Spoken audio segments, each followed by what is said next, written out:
Halo semuanya, kembali lagi di channel Raja Kalba. Ya, selamat malam semuanya, selamat beristirahat. Lupakan pinjol Anda, hapus aplikasinya, hapus WA-WA penagihan tersebut. Ya, saatnya move on, membuka lembaran baru, mencari pemasukan yang baru sehingga kita bisa sejahtera. Saya doakan Anda segera sejahtera, segera kaya raya, secepat mungkin. Amin ya rabbal alamin. Oke, nah bicara tentang kesejahteraan, ya. Di Indonesia ini pinjol tersebut dibawahi oleh OJK. OJK tentunya diisi oleh beberapa orang atau beberapa pejabat gitu ya. Apakah Anda tahu berapa sih gajinya para pejabat-pejabat OJK itu yang menaungi atau yang membawahi atau yang mengizinkan pinjol-pinjol tersebut? Nah, langsung saja kita tengok gajinya. Oke. Di sini saya sudah menggoogling gaji kepala OJK ya. Dan yang paling pertama keluar adalah dari CNBC News. Ya, di sini CNBC News bilang sumber CNBC Indonesia di regulator tersebut menyebut gaji ketua Dewan Komisioner OJK mencapai 300 juta per bulannya. LPS juga gajinya mendekati 300 juta. Kedua lembaga ini memang memiliki peranan penting, yakni menjaga stabilitas sistem keuangan. 300 juta per bulan. Ya, ini 300 juta itu uang semua, apa ada mangganya, ada apelnya, ada jeruknya gitu kan, apa uang semua gitu ya. Nah itu uangnya dari siapa itu ya? Uang rakyat apa uang gimana itu 300 juta per bulan? Ya itulah, ya kita sebagai rakyat ini yang nggak bisa tahu dan mungkin nggak perlu tahu juga gitu ya, oke. Nah ada juga lagi di sini yang menyatakan bahwa gaji kepala otoritas jasa keuangan adalah 27 juta per bulan.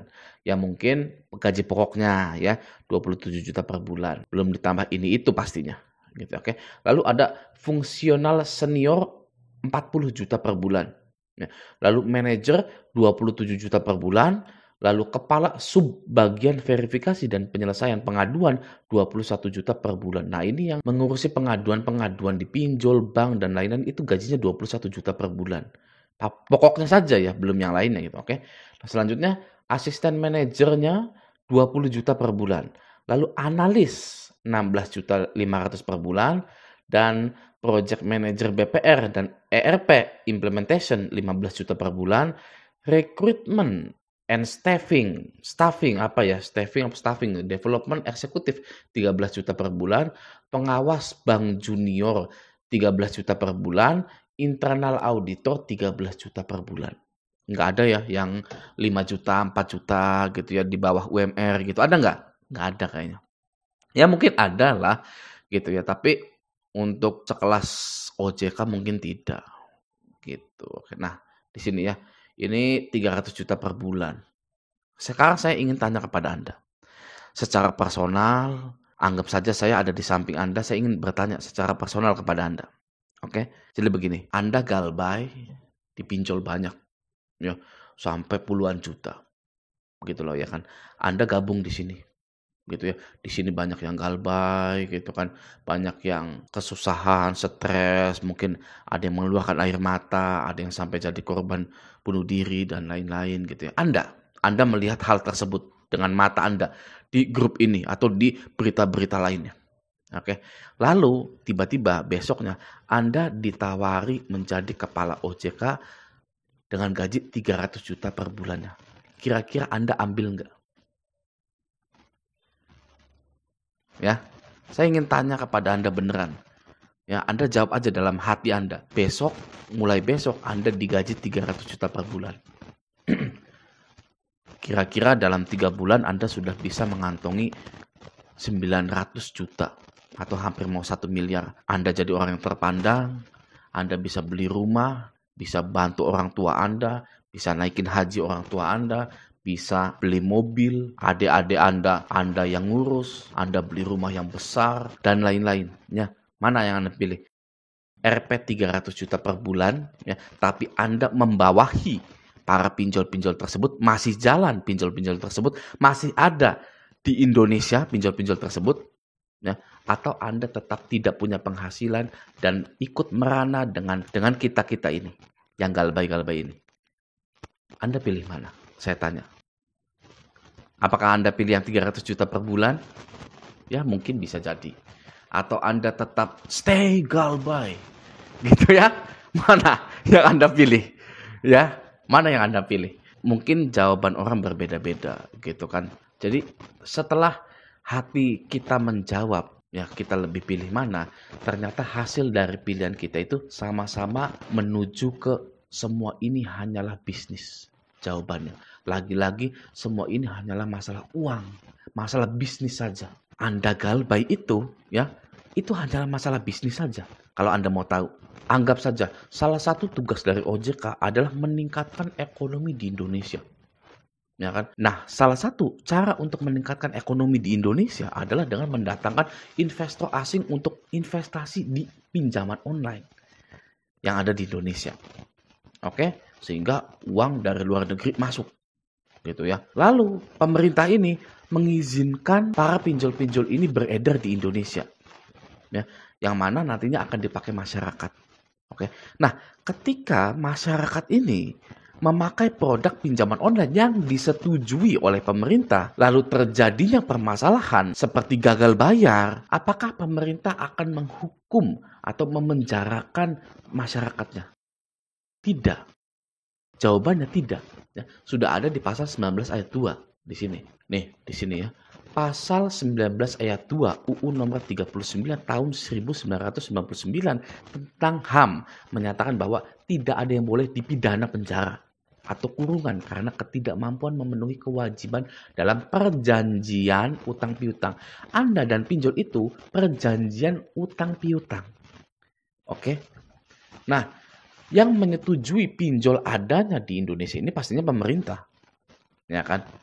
Maka dari itu adanya pasal 19 ayat 2 yang menyatakan bahwa Anda itu gak bisa dipenjara, gak boleh dipidana ketika Anda itu galbay. Ya, nah lantas apa penggantinya? Lantas apa hukumannya bagi orang yang galbay? Nah, bagi orang yang galbay hukumannya itu masuk selik OJK atau masuk BI checking agar tidak bisa kredit-kredit lagi. Oke, kebetulan di Indonesia ini terdapat 270 juta jiwa yang setiap tahunnya itu tumbuh. Ya, ada yang tumbuh tua, ada yang tumbuh jadi muda gitu kan, ada yang middle age gitu kan. Bermacam-macam. Nah, slik OJK sangat powerful di Indonesia. Di Indonesia yang penduduknya itu sangat banyak sekali. Ya, mati satu tumbuh 1000. Ya, satu orang dimasukkan di slik OJK, di blacklist di slik OJK, 1000 muncul pemuda yang masih fresh, bisa utang sana sini, ya, dan slik OJK-nya lancar gitu ya. Seperti itu, sangat powerful sekali yang namanya slik OJK. Nah, tapi kalau negara ini hanya memiliki 10 juta jiwa, 5 juta jiwa, sedikit lah gitu ya. Itu slik OJK itu nggak terlalu powerful. Ya, seperti di negara-negara Eropa, pakainya itu credit scoring. Ya, credit scoring itu menilai apakah Anda ini capable atau mampu untuk membayar kredit tersebut. Bukan dari catatan rekodnya, bukan. Ya, misalkan ya, Anda pernah galbay. Misalkan Anda usaha ini itu gitu, dihitung per bulannya berapa. Nah, baru deh dikasih tuh utangnya sekian, sesuai dengan kemampuan, sesuai dengan penghasilan dari bisnisnya gitu. Nah, kalau di Indonesia ya, mau bisnisnya itu toko kelontong, itu bisa utang sampai 500 juta. Yang penting slik OJK-nya lancar, bersih. Ya, padahal toko kelontongnya per bulannya kecil pemasukannya. Ya, makanya banyak yang gagal bayar, banyak yang disita rumahnya, disita banknya. Anda coba jalan-jalan di kota Anda, pasti ada yang disita bangunannya. Jadi, apa yang kita bisa pelajari di video kali ini adalah tentang melupakan permasalahan pinjol-pinjol Anda itu. Ya, karena kita sudah tahu bahwa ada pasal 19 ayat 2 Undang-Undang nomor 39 gitu. Lalu gaji-gaji para OJK ini sangat tinggi sekali. Ya kan? Sedangkan Anda ada di titik ini, misalkan ya. Anda ada di titik inilah, gitu kan ya. Anda ketakutan galbay dipinjol, itu sangat menyedihkan sekali. Benar, sangat menyedihkan sekali. Saya sangat miris sekali sama orang yang bunuh diri karena pinjol itu. Kalau di total hutangnya berapa? Ya, 1 miliar, 4 miliar, 8 triliun. Berapa? Kalau di total-total paling cuma 17 juta, 20 juta gitu. Aduh ya ampun gitu kan. Ada korban di pinjol gitu ya. Oke. Jadi tetap semangat, move on, cari penghasilan yang baru, cari penghasilan yang lebih banyak gitu. Oke ya. Nah, semoga video ini bermanfaat. Sampai jumpa di video selanjutnya.